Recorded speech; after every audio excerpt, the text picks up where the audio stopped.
Mutiara Pagi Pro 1.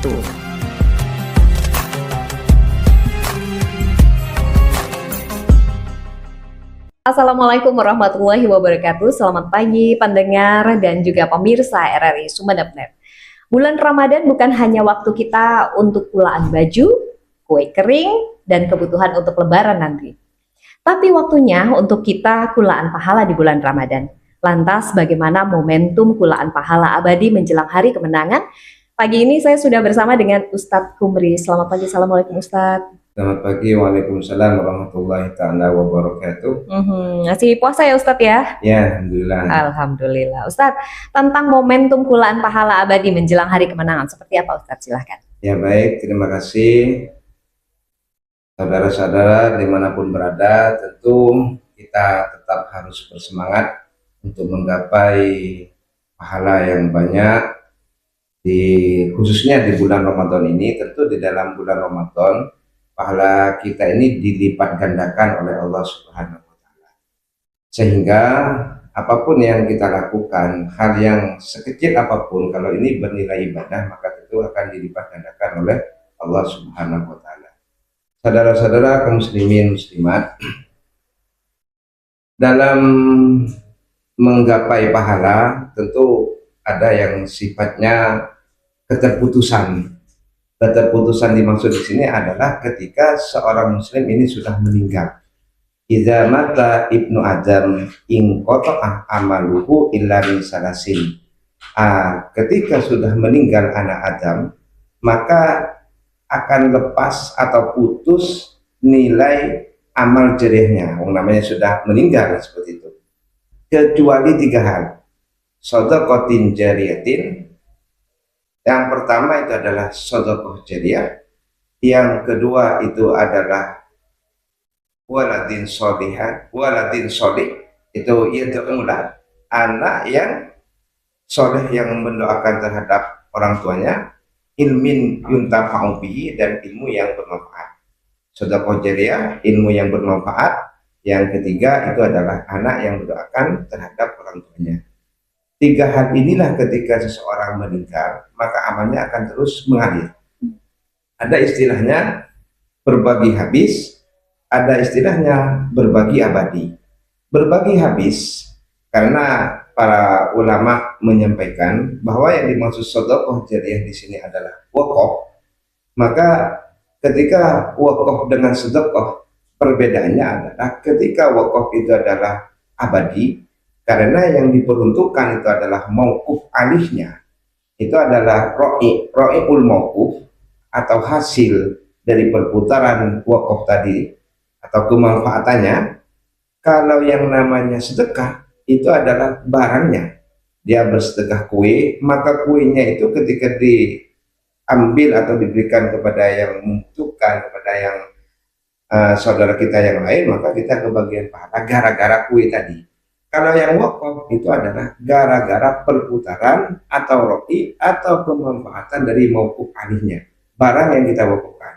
Contoh ya, ketika kita berwakaf sebidang tanah, wakaf tu hadzal masjid, maka saya wakafkan sebidang tanah ini untuk menjadi masjid. Selama dia dibentuk masjid dan digunakan untuk beribadah, orang yang meninggal dia pun terus kebagian, karena wakafnya itu abadi. Yang kedua, bagaimana saat ini yang sedang ngetren oleh beberapa lembaga wakaf di Indonesia, khususnya di bawah naungan BWI, Badan Wakaf Indonesia, yaitu wakaf tunai.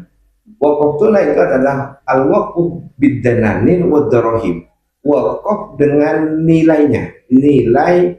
Jadi di dalam mata uang itu ada 2 nilai, nilai intrinsik dan ada nilai nominal.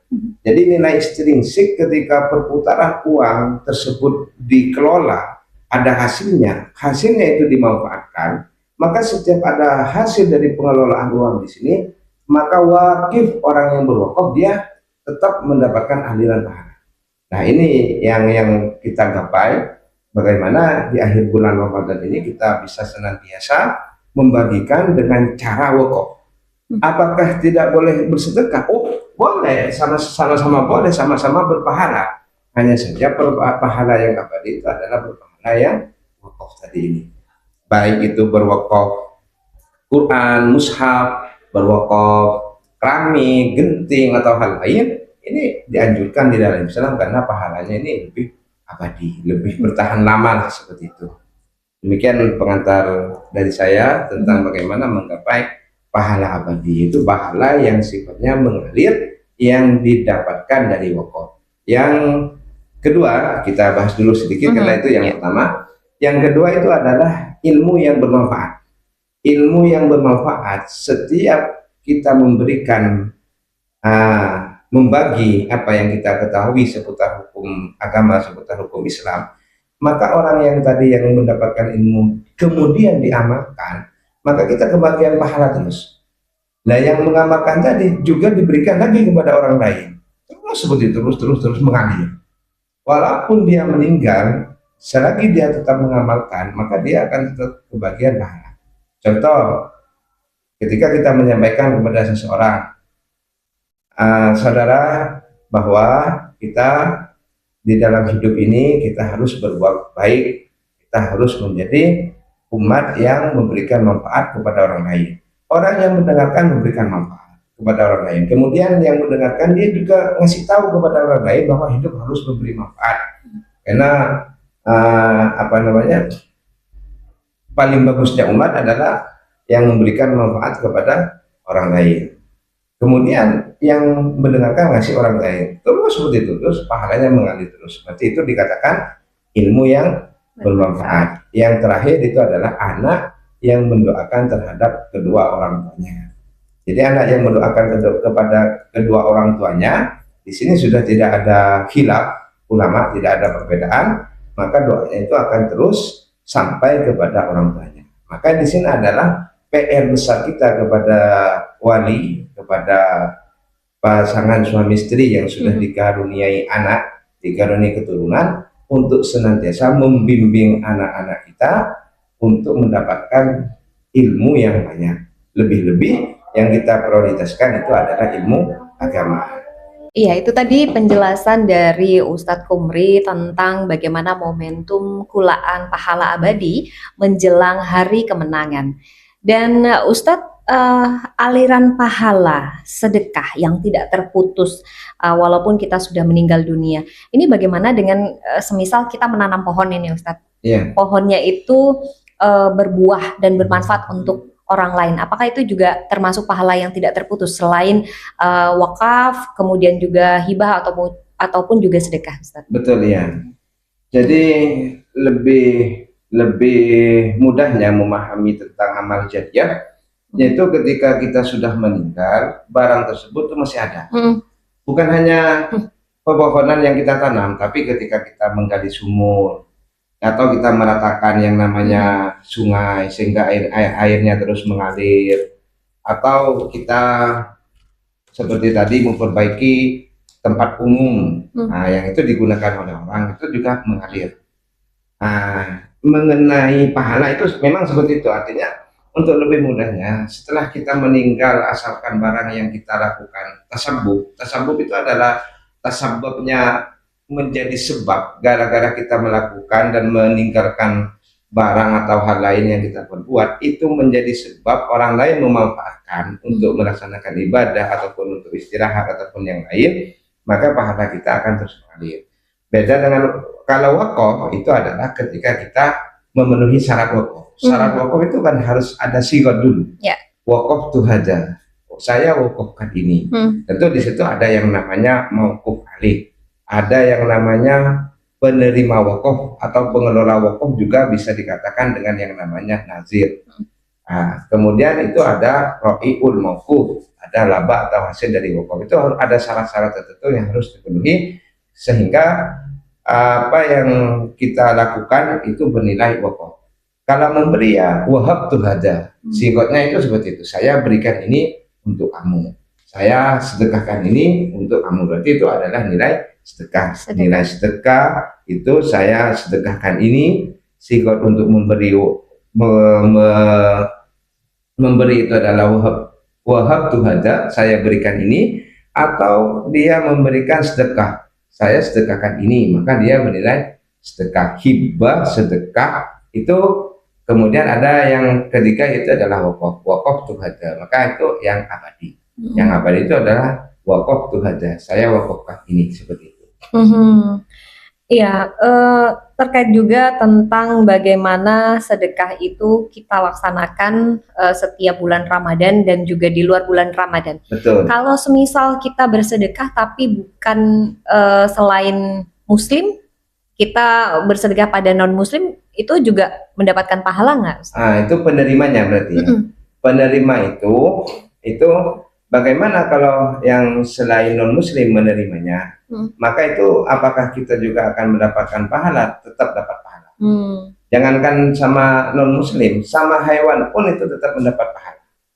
Artinya kita karena memang melihat di suatu tempat, di sawah atau di tempat umum, di situ ternyata banyak burung merpati. Dan maka kita sediakan air di sana, sediakan air, kemudian burung merpati itu menikmati air yang kita sediakan. Itu tetap dikatakan sedekah, tetap berpahala seperti itu. Sama seperti kalau misalnya kita kemana-mana bawa makanan kucing, kalau ada kucing kalau kita kasih itu. Betul, juga ya. Jadi ladang amal kita ya, Ustadz ya. Jadi yang amal kita. Nah, kalau mengenai itu ya, mengenai sedekah ini ada yang memang sifat sedekah itu wajib, ada yang sunnah. Jadi kalau yang wajib ini seperti contoh, kembali ke kucing barusan, kucing kalau itu dikurung, maka kita memberikannya itu wajib. Kenapa? Karena dikurung, karena kita yang bertanggung jawab. Dia tidak akan makan kalau kita tidak memberikan makan. Maka hukum memberikan makan kepada kucing yang kita kurung itu hukumnya wajib. Tapi tetap bernilai ibadah. Artinya dapat pahala gara-gara mengerjakan kewajiban. Nah, seperti itu. Yang kedua, kita memberikan makan kepada kucing yang tidak kita kurung atau kucing tidak bertuan, tidak ada pemiliknya, kita berikan, maka hukumnya itu adalah sunnah. Kita memberikan iya, tidak memberikan iya. Memberikan dapat pahala, tidak memberikan kita tidak dosa karena milik orang atau milik umum, atau kita tidak mengurungnya. Kalau bebas kita ya. Bebas. Kalau kita mengurungnya atau kita mengikatnya, baru dia mendapatkan kewajiban untuk memberikan makanan.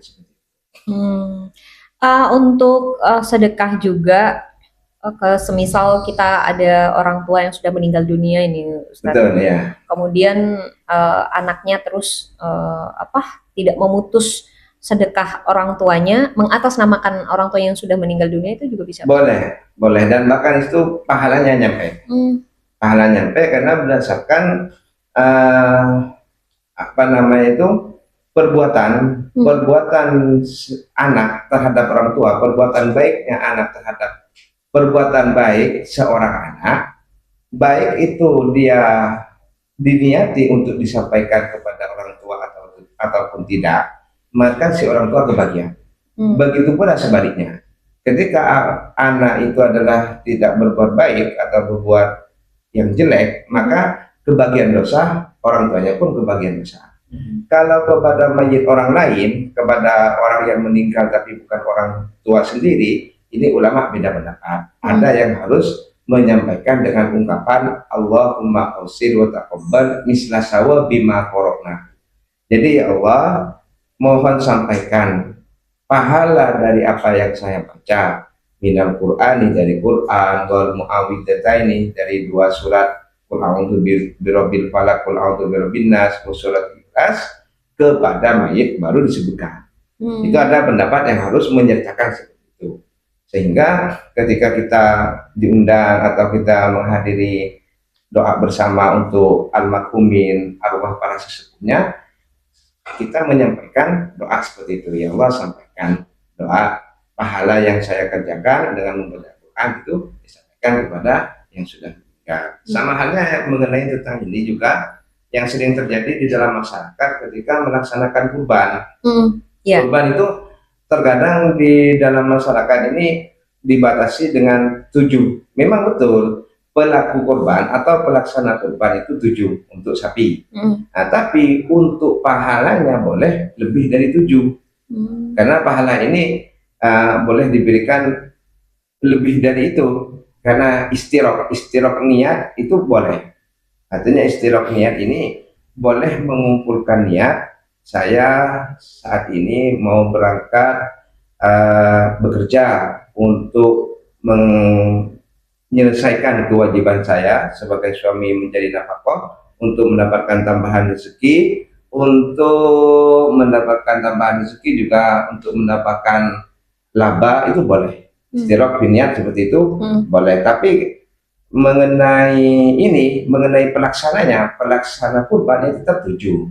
Kalau pahalanya boleh diberikan kepada abahnya, ibunya, neneknya, bahkan sampai ke atas itu boleh. Dengan cara ketika ini ya Ustadz ya, apa namanya, Fatihah itu yang siapa bin apa gitu ya. Iya, Itu bisa lebih dari 7. Boleh, lebih dari 7 boleh. Sekampung boleh. Adanya sekampung saya, pahala kurban saya akan saya berikan kepada penduduk kampung ini ya. Semisal kepala desanya kurban seperti itu. Kepala desanya kurban, pelaksananya 7 orang dengan perangkatnya lengkap 7 orang. Yang kepala desa kan dia tentu dapat pahala kurban. Pahala saya ini saya bagikan kepada semua arwah atau semua penduduk masyarakat ini yang sudah meninggal. Muslimin muslimat. Kalau kurbannya pelakunya ini tidak lebih dari 7 atau lebih dari 7 pelakunya ini, maka tidak boleh. Tapi tidak mengurangi pahala yang 7 orang itu, Ustadz? Tidak mengurangi pahala yang ada itu. Beda mungkin ya, beda apa namanya, pahalanya beda gitu, takaran ininya kali ya. Betul, pelaku ini dengan yang mendapatkan itu kan tentu beda, karena pelaku ini dia yang mengeluarkan. Jadi yang berat ini kan ketika mau mengeluarkan, yang namanya dibagi bagian kena bagian seperti itu, artinya kena impas dari sedekah pahalanya saja. Beda dengan pelaku dia yang mengeluarkan gitu. Luar biasa. Ustadz, juga ada pernah sahabat mengatakan bahwasanya ketika semisal kita punya orang tua yang sudah meninggal dunia, kemudian kita mensedekahkan baju beliau kepada orang yang membutuhkan lah begitu, Ustadz. Itu katanya nyampe ya, Ustadz? Sebenarnya bukan hanya baju yang bisa nyampe, itu semua pahala kebajikan yang dilakukan oleh putranya, oleh anaknya itu nyampe. Jangankan sampai mati sungguhan, ini kan ada kasus cerita fakta ya, ini fakta di daerah Ambuntan sana. Itu saya pernah mendapatkan cerita bahwa ada salah satu nelayan ini kan tenggelam perahunya, sehingga ketika hari pertama dia kan tuan rumahnya kan sudah menganggapnya dia sudah meninggal, jadi dia masak menyuguhi orang yang ngaji, yang tahlil. Hari pertama menunya ini, hari kedua menunya ini, hari ketiga menunya ini, dan ternyata aroma menunya ini kedengaran kepada yang tenggelam sana. Nyampe, padahal dia selamat. Artinya dia setelah selamat di darat, kemudian dia cerita, kok malam ketiga saya mendengar bau gorengan telur misalnya. Oh iya, berarti pahala telurnya ini nyampe ke yang tadi yang sudah dianggap meninggal, karena belum meninggal. Nah, bagaimana dengan orang yang mati, orang yang sudah meninggal, itu pun nyampe. Jadi bahkan dikatakan di sebuah keterangan, setiap Kamis sore ini para arwah sesepuh kita ini berdiri di depan pintu kita, dan dia mengatakan, ya man sakana fi baiti, siapa yang tinggal di rumahku. Nah, jadi itu ayolah kirim saya aliran pahalanya seperti itu. Karena orang yang tenggelam itu, orang yang meninggal ini tak ubahnya orang yang tenggelam. Jadi kita perlu kasih bantuan doa, uluran pahala kan seperti itu. Itu yang dimaksudkan. Sehingga ketika menemukan seperti ini, para orang sepuh ini terkadang dakwahnya ini sangat lentur ya. Jadi terkadang ada bahasa, ayo anak-anak kalau sudah Kamis tolong kamar mandinya ini dipenuhi, airnya dipenuhi, karena nenek kamu, mbah kamu itu akan datang. Itu maksudnya bukan air secara hakikoh, secara sebetulnya kita mengisi air kita yang bukan. Tapi yang dimaksudkan itu ketika ungkapan dari para dai sebelum kita itu sesepuh kita mengatakan seperti itu, berarti kalau airnya sudah penuh ya kita harus untuk mandi, bersih suci, dan kita ngaji. Sama yang diungkapkan tadi, bagaimana ketika membelikan baju sarung, kalau ada orang-orang rumah saya itu mengatakan bahwa nyalenin ya, nyalenin orang sepot, itu nyampe, artinya nyalenin orang sepot itu bahasa dakwah saja. Pada seharusnya ya tidak harus nunggu baju untuk bersedekah. Barang sekecil apapun kalau diniati pahalanya saya sedekahkan kepada orang tua saya atau almarhum yang meninggal itu nyampe. Kalau masih menunggu baju ya lama, kapan mau beli baju kan begitu. Sama halnya seperti arbe ya. Betul. Biasanya kalau malam Jumat itu pengen arbe. Arbe itu pahalanya mau sama kakek saya, nenek saya itu nyampe pahalanya. Iya. Bagaimana juga dengan ini Ustadz, sedekah yang diungkit-ungkit Ustadz? Fala tatabi'u shadaqatikum bil manni wal adza. Jangan diikut sertakan sedekahmu dengan manni dan adza. Menyakit-nyakiti atau diungkit-ungkit atau hal yang membuat perasaan penerima ini sakit. Ya. Contoh, dia kasih sedekah 100.000. Kamu tuh sudah saya kasih uang 100.000, sudah saya sedekah kamu 100.000. Kamu ini tidak bantu saya. Nah, ini keliru. Artinya bahkan ini sangat-sangat tidak dibenarkan sekali, karena dalam bersedekah ini memang murni lillahi ta'ala. Bersedekah itu adalah untuk mendekatkan diri kepada Allah, karena bersedekah, beramal baik dengan kebaikan sosial, yaitu yang dikatakan dengan sedekah atau berwakaf, itu adalah daf'ul bala. Daf'ul bala itu adalah menghilangkan bala dari kita yang memang seharusnya ada bala, tidak terjadi gara-gara ditolak dengan memberikan sedekah. Nah, kemudian diikuti dengan hal yang manni dan adza yang menyakitkan, maka berarti dia bersedekahnya bukan karena Allah, karena ada unsur lain. Ternyata ada udang di balik batu. Saya mau bersedekah biar dia manut kepada saya, biar dia tunduk kepada saya, itu tidak boleh. Bukan karena Allah. Bukan karena Allah. Nah, bahkan kalau sampai ada keinginan lebih, artinya ada tujuan lain, maka sampai tingkatan berikutnya itu tingkatan isuh, itu sogo. Sogo itu adalah menyogo, ini adalah ya beli suara. Itu bukan sedekah, itu kan cuma penamaannya saja. Penamaannya adalah musammas, musamma atau penamaannya saja. Jadi seperti pamrih ya, senam kesehatan. Ternyata ya penamaannya saja senam, isinya itu joget. Nah, jogetannya kan sama saja kan seperti itu. Sama ketika dia memberi tapi punya tujuan dia untuk mendapatkan suara. Oh, ini namanya beli suara atau money politik, atau ini adalah semacam dia memberikan pemberian yang nantinya dia dapat suara, berarti dia menyogok seperti itu. Ada kepentingan di balik sedekah yang dia laksanakan. Dia tidak karena Allah. Sehingga ketika orang bersedekah itu karena Allah, dia sudah tidak melihat apakah dia mau berbuat baik kepada kita atau tidak, karena urusannya itu kita tidak punya urusan dengan yang orang kita kasih, urusan kita sudah dengan Allah. Jadi yang membalas sedekah ini bukan orang yang kita sedekahi, tapi Allah. Nah, kalau kita melihat sedekah adalah melihat orang yang kita berikan sedekah, itu namanya bukan sedekah, namanya itu seperti orang rumah itu kalau ada walimah atau ada orang yang akad nikah, itu kan namanya semacam arisan kan, seperti itu. Seperti itu. Artinya tidak dia memberikan karena Allah, tapi karena ada dia biar buat minjam lah, ngasih minjam. Artinya mirip-mirip orang yang ngasih minjam. Saya ngasih 100.000.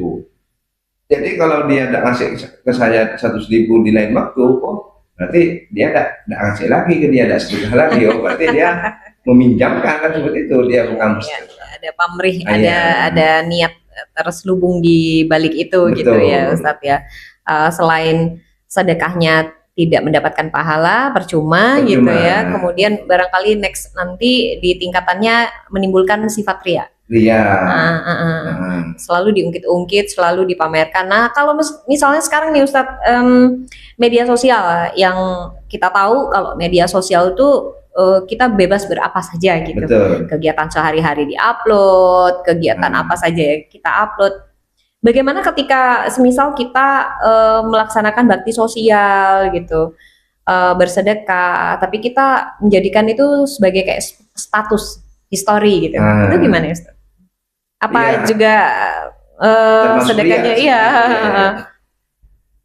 Itu tergantung ya, tergantung yang ngupload. Ya. Karena Niatnya apa gitu ya? manawa, tergantung dengan apa yang dia niati. Ya. Kalau dia setiap kerja bakti, kerja sosial, membersihkan masjid, membersihkan halaman masjid, kamar mandi di masjid yang kotor, yang tidak terawat, kemudian difoto, diupload, dibuat video dengan tujuan dia dakwah atau mengajak kepada orang lain sehingga orang lain ini bisa ikut berpartisipasi untuk membersihkan masjid sehingga an-nadhafatu minal iman ini tercapai, maka di sini bagus karena tujuannya itu adalah tujuan dakwah. Tapi kalau tujuannya ini adalah biar, wih saya loh yang membersihkan masjid ini. Nah, ini kan membranding dirinya, membranding dirinya biar terkenal, saya ini adalah orang bersih-bersih masjid, saya orang yang sedekah ke masjid. Ini beda sudah. Beda kalau dengan orang yang membersihkan masjid, bersedekah ke masjid, diupload, difoto, diupload di media sosial dengan tujuan biar orang lain, saudara kita yang lain ikut terketuk hatinya sehingga dia ikut berpartisipasi menjaga kebersihan masjid, maka dapat pahala berdakwah. Ya. Makanya kita dianjurkan setiap kita berbicara baik dengan teman kita yang lebih muda usianya dengan kita ini dengan niati dakwah, niati mengajak kebajikan. Jadi setiap kita memberikan petunjuk terhadap orang lain, saudara kita yang lain, kemudian orang lain itu mengerjakan, kita pun dapat kebagian pahalanya tanpa mengurangi pahala dia. Ini sama seperti ini nggak sih Ustadz, kita bersedekah materi tapi hasilnya dari, mohon maaf, mungkin uang haram, uang yang tidak diridhoi oleh Allah gitu. Betul. Itu apa sama seperti itu juga Ustadz? Bersedekah ini adalah fudul itu adalah kelebihan nilai rezeki yang Allah berikan kepada kita dengan jalan yang bagus, yang khair, yang sahih, yang benar menurut Islam. Jadi kalau kita bersedekah dengan hal yang haram atau kita dapatkan dengan hal yang tidak dibenarkan oleh Islam, itu tak ubahnya ketika kita mencuci pakaian kita yang kena najis tapi menggunakan air kencing. Ya. Nah, jadi percuma seperti itu. Niat mensucikan baju tapi menggunakan air kencing. Ya tambah najis nanti itu. Air kencing, syaratnya menyucikan itu kan harus suci dan menyucikan. Dia kok menyucikan pakai air kencing? Kencing ini kan sudah najis hukumnya kan.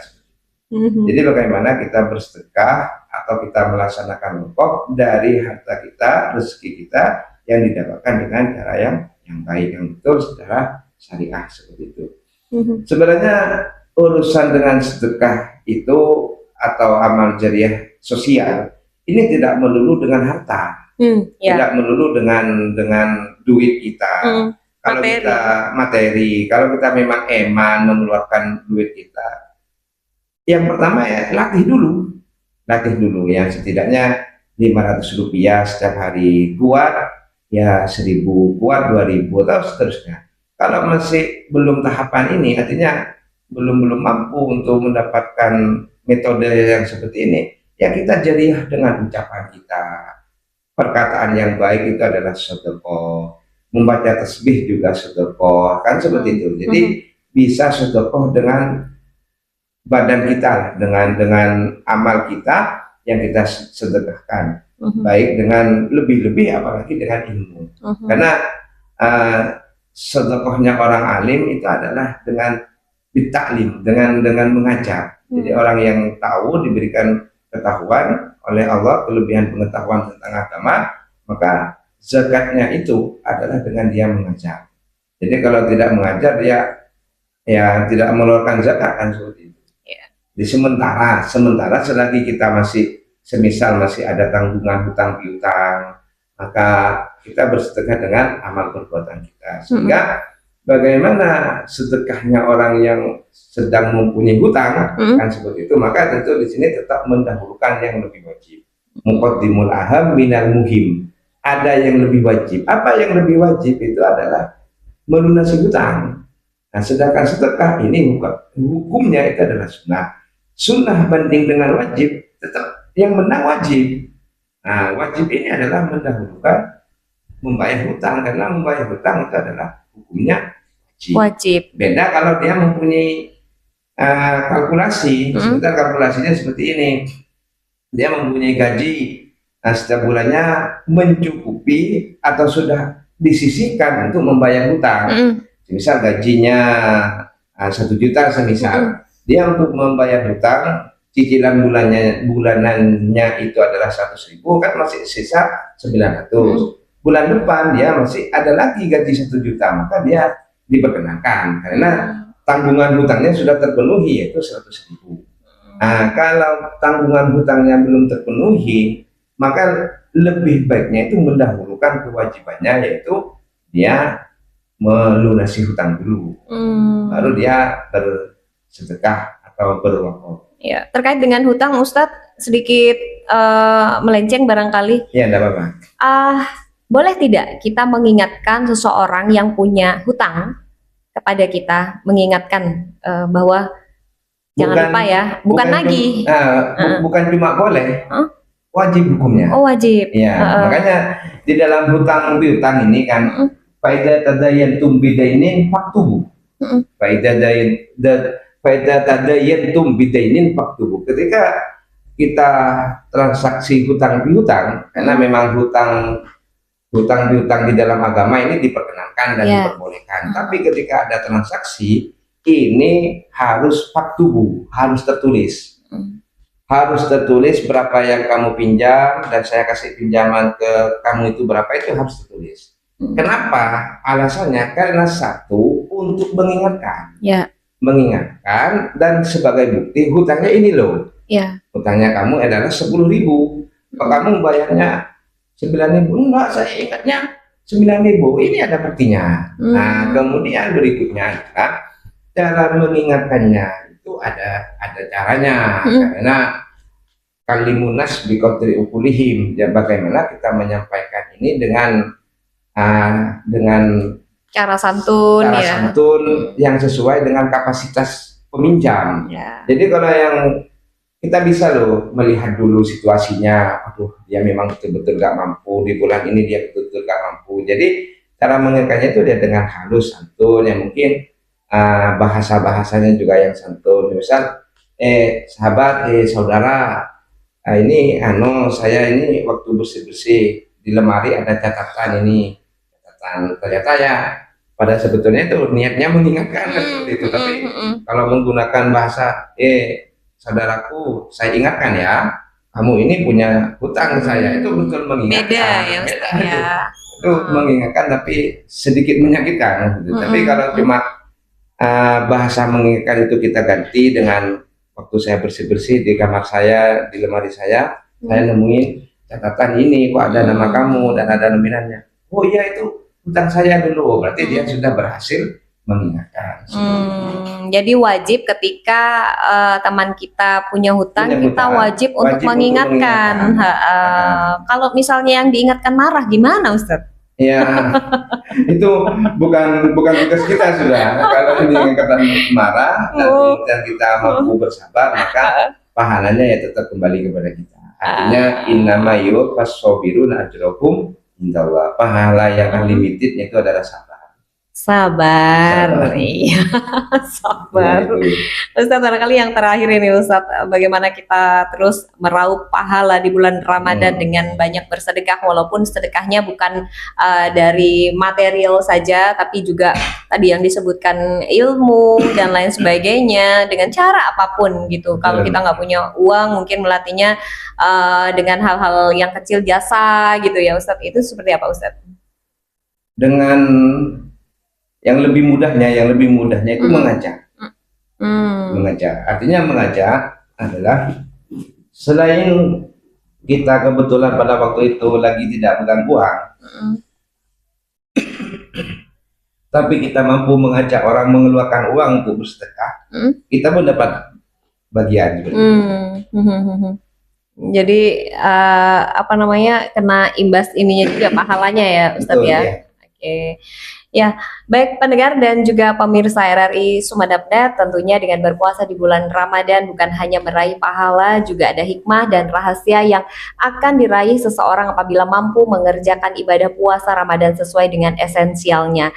Dan seperti yang dijelaskan oleh Ustadz Kumri tadi, bahwasanya mari kita belajar bersedekah walaupun bukan hanya material saja, jasa, ilmu itu juga masuk dalam sedekah itu sendiri. Usahakan ketika tangan kanan memberi, tangan kiri kita sembunyikan gitu. Dan niat baik serta ikhlas itu yang paling penting. Ikhlas, tidak riya, dan bukan semata-mata karena makhluknya, tapi karena Allah. Dan di ujung perjumpaan kita di pagi hari ini, Mutiara Pagi, saya ucapkan terima kasih untuk Ustadz Kumri. Mudah-mudahan kita ketemu nanti di bulan yang fitri ya Ustadz ya, di Lebaran ya Ustadz. Ya, insya Allah. Dan kita puasa kita benar-benar mendapat pahala dari Allah Subhanahu Wa Taala. Baik, terima kasih pendengar, dan saya Diana serta Ustadz Kumri undur diri. Wassalamualaikum warahmatullahi wabarakatuh. Mutiara Pagi Pro 1.